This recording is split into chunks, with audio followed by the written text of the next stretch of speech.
And we are your favorite occupational therapists coming back to talk to you about another sensory topic today. The sensory topic of today is the vestibular system, which is the movement system. If you haven't seen our presentations on the proprioceptive system and the tactile system, you'll be able to go back and find those. Those presentations also include a description of what sensory processing is and how to detect it in your child. The vestibular system, otherwise known as the movement system, tells us exactly where our body is in space. Tells us if we're moving, if we've stopped, what direction we're going in, whether we're tilted, we're sitting up. And it is a very basic sensory system, and a lot of the other sensory systems build off of that. If there are delays in this system, it's going to affect your motor skills, it's going to affect your posture, it'll affect your eye control, your language. So it is a system that we really want to make sure that all of our children are functioning well within this system. Anything you want to add? So my only other thought about that is this is a very primitive system in that it is laid down, the foundation is laid down in utero. So as the mom moves, the baby moves, and they start getting that sense of movement. So it could be disturbed if the baby was born early, or if mom was put on bed rest, or for whatever reason, the movement piece of this was interrupted. The other piece of this is that the receptors are in between the ears. They're very close to the speech centers. So movement and speech are very closely related.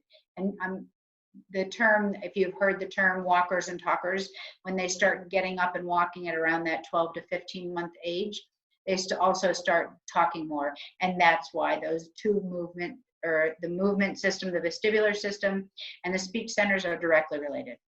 So we've talked about how do you know when a child has a sensory challenge, and we talked about being a little bit of a detective or a sensory sleuth. You watch your child and you have a sense that maybe they're a little bit different than some of their friends or some of your other children, and you just pay attention. And if they're not attending as well as you think they should, or if they have delays in some of their development, that's a sign to you that maybe you want to talk to an occupational therapist about having some sensory tests done. But in terms of the vestibular system, we'll talk with kids who are hyper responsive to the vestibular system. And those are children who react too strongly to movement. And consequently, what you might find is your little 2-year-old is laying on the floor and they're not moving at all because they're afraid of movement.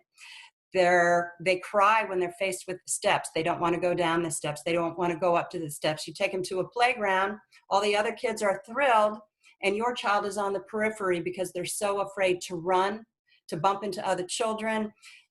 They're not going to go onto the slides. They're not going to go onto the swings. They don't want to move at all. That's a sign that they're hypersensitive. Sometimes they could be in a car. They could actually vomit. The movement can make their system so upset that they vomit. They're clumsy. Jen, what other? So even as infants, sometimes these infants get upset when they're in a swing, or they get upset when you pick them up to hold them or change their diaper, or they get upset when you lay them down to change their diaper.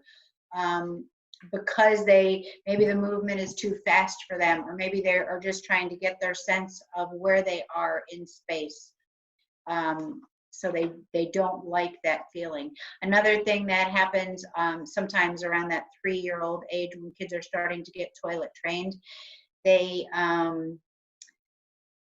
mom or the dad, whomever, will plop the kid on the toilet seat, and the kid will be crying and screaming. And it's not necessarily that they don't want to go to the bathroom, it's that their feet are dangling and they have no sense of where their body is because they're not stable. So a quick trick for that is just to put a box underneath or a stool underneath, so they've got some stability under their feet so they can feel where they are. But these kids are afraid. They're afraid of riding their bike. They're afraid of climbing a ladder. They're afraid of riding a scooter, being off balance. It definitely affects their balance. If you've got a child who's a late roller, a late crawler, or late walker, this could be a reason why. And I've seen a lot of kids just with fast movement. They get up, they stand up, and you see them fall. You see them lean over. They're banging into things. They're bumping into things. They appear like they're clumsy. So those are all little triggers that maybe your child is having a vestibular challenge. And again, we encourage you to talk to an occupational therapist, either in early intervention. We've talked about that before in some of the other videos. That's available in all states for children between the ages of 0 and 3. If your child is above the age of 3, you can find an occupational therapist at a clinic. Or you can talk to your school system. Every state's a little bit different, but I would start with some kind of early on school system to see what they have available for your child. Another sign, because I said it was so closely related to speech, is that they have a speech delay. And it's not to say that they don't have a speech delay because they've got some difficulty forming or receptive speech or expressive speech, but it could also be related to vestibular. Absolutely. It is a foundational sensory system, and it's going to affect everything: head, neck control, eye control, arm coordination, whole body coordination, crossing the midline, hand dexterity. So if you see those things with your child, then you also would want to discuss that with an occupational therapy. So we're going to talk about some of the strategies for children who are hypersensitive to vestibular stimulation. And I like the term grounding the feet. The closer these children are to the ground, the more comfortable they feel. So this is a very slow, step-by-step process where you start with activities that are on the ground. They start moving a little bit. They start running a little bit. You have little games where they're jumping, where they're rolling, where they're spinning around, ring around the rosy. I would never just pick those kids up and get them off the floor and put them in a swing or put them at the top of the slide. That's way too early for them. So lots of activities where they're on top of you. If they're little, you can have them on your lap. You could be bouncing them. They may not like it at first. Respect their fear. Because if we don't respect their fear is going to remain for a long time, and they're not going to try some new skills. So you do some bouncing. Once they got comfortable with that, you could bounce them a little bit more. You could bounce them on a Pilates ball. Maybe they'd eventually bounce on a little bit of a trampoline. Eventually, you could be bouncing them on your legs, tip them back. That kind of head movement can be kind of scary to kids. You wouldn't start by tipping them all the way back. You tip them back just a little bit, bring them back up to you. Once they got a little braver, you could do some of that rough and tumble play where you're throwing them up in the air. But again, they show any fear, you scale it back. You do something that's not so as aggressive with them. What ideas do you have, Jen? Yeah, so I also like the lower level skills as well, being on the ground. I like rolling activities, even like a log rolling where they have to roll to maybe knock down a Coke bottle or something, kind of like they were the bowling pin. Or if they're even younger than that, just rocking them side to side, where you increase the speed. And it's that part of it is that fear of going too fast, and they don't know where they are in space because you've gone so fast. So you can also understand how the visual system would come into play with this. If they're moving so fast that they're not sticking to an item, then they don't know where they are when they open their eyes. So those two systems are also related. Everything is related, but those two work closely together. I like blanket swings where parents hold on to both ends of the blanket, or two adults hold on to two ends of the blanket, and the baby is on the inside of the blanket. We start with them touching the floor and then gradually lift and then gradually swing until they get more comfortable. And this might be one of those things where they see a sibling doing it, or maybe they can hold on to their little lovey, or maybe the lovey can go in the swing so that it helps them relieve some of that fear that they have for themselves. I like to combine some of the movement too, because we said that the vestibular system could affect arm coordination. So you could have them on a swing, and you could have some bubbles blowing where they've got to reach across. We call that crossing the midline. They've got to reach this way. Then you have some bubbles put over there that way. Maybe you've got a ball there swinging, and you've got a ball and you're playing catch at the same time. So I like to combine the movement with a arm coordination activity. For a child who's fearful, you're always going to want to do linear movement first. Once they get comfortable with that, you can do some horizontal movement. Then you could do some rotary movement as well. Sometimes if I have a very fearful child, I'm also going to throw in some proprioceptive activities. We've already talked about that in another video, but those are the calming activities, the heavy work activities. So maybe before we start any kind of vestibular play, I'm giving them heavy pressure, or they're doing an activity that's very calming, that's heavy pressure, like playing with Play-Doh, or playing with the weighted ball. We talked about that in the last video. So anything that's kind of soothing, and you can incorporate those things in movement activities too. So if they're on a swing, you could have them throw bean bags. Those have a lot of weight. You could have them throw the 2 or 3 pound Pilates ball. That has a lot of weight. They could be swinging. You could have them be pulling TheraBands that you're having them follow their eyes with their eyes and move their heads to the left, move their heads to the right, because all of that is working the vestibular system. You're going forward, they're having to rotate their head, they're having to coordinate their eye movements at the same time. So working on their stomach as well, that's a really great way to get that head moving. Kids start out on their stomach developmentally. So if they were laying on their stomach and maybe you blew bubbles and they had to reach for the bubbles, or reach for a balloon, depending on the age, trying to get like that core activated, as well as the visual system. That would be a super helpful activity for these kids. Right. And I also like to use just observation, because the kids who are hypersensitive to movement are frightened. And sometimes they just need to watch their friends, they need to watch their siblings doing some of the activities that they're fearful of. Jen was talking about swaying kids in a blanket. Kids love that, but not our hypersensitive kids. They don't love that. So we might start by putting a little stuffed animal in there and pull the stuffed animal around the floor on a blanket. And maybe your child just watches, or maybe you give them the end of the blanket and they help you move the blanket. I would never put that child in a blanket if they weren't ready, but just expose them very slowly. Maybe an older sibling will get in the blanket and the younger one will just watch the movement. And then maybe when they're comfortable, they'll sit in it, but then all of a sudden they get back out because they're too afraid to do it. That is okay. We've got to move very, very slowly. This is a very slow process at their own speed. Anything else on? Nope. Okay. Then we have our friends down on the other end of the spectrum who are hyposensitive to vestibular input.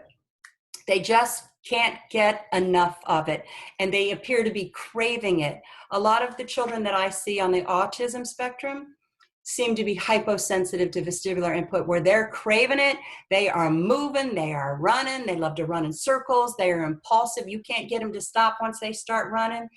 They are always on the go. It is hard for them to sit during meals. They're jumping on furniture, they're climbing, perpetual motion.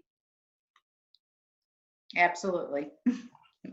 And they love swings. These are the kids that are on the playground and you cannot contain them. They cry when they have to come back in because they just are so happy out there, moving around. those are the kids that you take to the playground, but instead of going to the playground, they want to run. They're running in the opposite direction. So you have to have your tennis shoes on and get ready for that, because they love to run. So Jen, how do you like to provide therapy for our hypersensitive? So I use some of the same activities. However, I increase the intensity of it. So for those kids, I'll put them in a blanket swing, and instead of like going uber slow and ever so gentle, we are rocking them and then throwing them on the couch when they're done. So they're getting tons of input. Or when we go to the playground, instead of having them just sit on a regular swing, we put them on the tire swing, and we go fast, and then we stop them, and then we go the other way, and then we stop them. So we are just increasing intensity and duration to give them input. I love sit and spins for these kids. Balance bikes, scooters, roller skates, or blades. Hops. The little hoppity hops, you know, the Hippity hops, yep. run on. The hippity hops, the little teeter popper, which is this little board that's got some suction cups on it and they stand on either end. We'll add a link to that under the description so you can see what that is. Sit and spin. The sit and spins. The sit and spins, I love them. Yep. Let me see what else I wrote here. Swimming is a great activity. If you have a little pool in the backyard, they will go to town in the pool. And it's also heavy, calming proprioceptive pressure at the same time. And Jen, it looks like you wanted to say something. I was going to say, I like the, so for we talked about the kids that are rolling, like we talked about our rolling activities. For these kids, I'll put them into a burrito blanket and then I'll pull the blanket so they go uber fast. They like roll right out of it. Bring out of it, yeah. They like that. Yeah. And then if you can, combine movement with something you're trying to teach them, the academic piece. So I might give them a puzzle piece, but the puzzle board is 10 feet away. And the first thing I want them to do is jump and put the puzzle piece in the puzzle board. And then I want them to run back. And then I give them the square. And this time they're going to spin their way over to the form board. They're going to put the square in. Then they're going to hop like a bunny back. So as they get older and they're more attentive, you can combine some of the academic activities with the movement activities.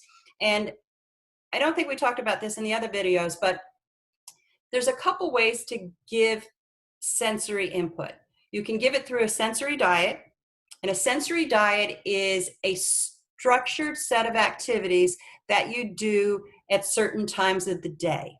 So if I know that at 1 o'clock it's nap time and I need my child to calm down a little bit and we're going to read a book, we're going to do a sensory diet before that where they sort of get the wiggles out, they have opportunities to move, they have opportunities to do their jumping and their running, and then we're going to do some activities that calm them down, some slower movement. And those are structured activities that are put in place before I want them to calm down, maybe before I want them to sit and have lunch or sit and have dinner or sit and try and do an activity with me. So that's one way to give the sensory input. The other way to give this sensory input is to give it during activities. Like we were talking about a minute ago, giving it during the puzzle activity. Or how else would you incorporate the vestibular, Jen, during activities? So I have two thoughts from what you were saying. The first thought is oftentimes at schools, I will have my kids who have a very hard time sitting, I will have them go to the playground first thing of the day, swing for 20 minutes, come back in, or if swinging isn't possible because of weather, we have spaces for them to do some heavy work or for some vestibular movement. Because the vestibular system, the input can last, depending on the input given in the child, it can last from 2 to 4 hours. So they can be better able to attend. Another way I do it is I incorporate it, like Kim was saying, so if the activity is that they need to identify the letters in their name, I will spread the letters out and they have to visually track and find the letters. Or if they're sitting at the desk and writing their letters, they're got done with that activity, before they do the next activity of numbers or telling time or whatever the teacher needs them to do, I'll have them do 10 jumping jacks or 10 plank jacks or 10 wall push-ups, just to kind of, like Kim said, get those wiggles out and get them to focus a little bit more. And another activity I was thinking of is that head movement. You probably see the kids that crave the vestibular movement oftentimes like to put their heads down.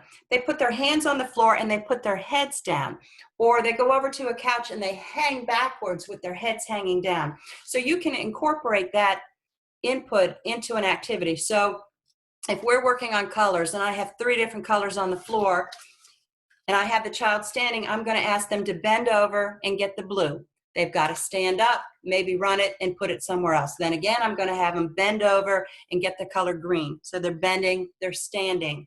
A lot of these kids also, because they've been moving so fast, they haven't developed the coordination that I want them to do. You can incorporate squatting, standing, turning, bending, getting up on their toes. They're still getting all that vestibular input, but they're not moving so quickly because some of that extra movement that they do makes them a little bit hyperactive. So when you incorporate some proprioceptive play into the vestibular play, that's a little bit calming as well. But even things like playing balloon volleyball or throwing a basketball where they have to tilt their head back to throw it up or to look up or to watch the bubbles falling down, that all activates that vestibular system. Somersaults are another great way. Gymnastics kind of moves are all great ways to activate. So sports, bike riding, movement in general, get our kids moving. I think society has changed so much, not just for the COVID pandemic, but just in general. Like our life is just so much simpler with technology, and we don't have to carry heavy things. We don't have to cook. Literally, our meals are done in seconds. So our whole life has changed in terms of how long we need to wait for things, how much movement we have, and it's affected our kids and adults' vestibular system. Right, exactly. And I wanted to say something else about some of the kids that I've worked with that are on the spectrum that are vestibular cravers. It can be very difficult at times to get them to attend to engage with people or play activities. So I will use the proprioceptive play, which is the calming play, along with something that's very visually intriguing, because I have found the children on the autism spectrum like the little visual details and activities. And I'll combine some heavy work activities, heavy play, with something that's very visual, and I'll oftentimes be able to stop some of that vestibular seeking and get some attention for a longer period of time. Yeah. So the other thing I like to do is, if a child is already spinning, they're just standing and spinning in your living room, they're already telling us what they're craving. So we can try and change that into a more socially appropriate game, whether around the rosy or chase. But for them to stand in the middle of the room and spin is not so purposeful. So as Kim was saying, maybe they can spin to go get a toy and bring it back to me, or hold something on a spoon and spin around before they put it in the cup. So try and take that activity and make it into a more purposeful activity so that we can get those systems organized and working together. The only other thing that I thought of right now is that I want to caution you in terms of giving too much input or not enough input and what that looks like. So too much input, I have had kids who I had no idea that they were getting too much input and have literally fallen asleep within seconds while we were working together. So that's way too much information. And sometimes you look at their respiratory rate, you look at their eyes, are they dilated? You look at their skin, are they flushed? And that is telling you that they have gotten too much information. So you just want to be super careful about how much is too much, and really read your child, know your child, and get some advice from a OT, or at least somebody that knows a lot about sensory integration, because it's not taken lightly. But I do have two other activities. I have my tea stool. I have props. So my tea stool is this.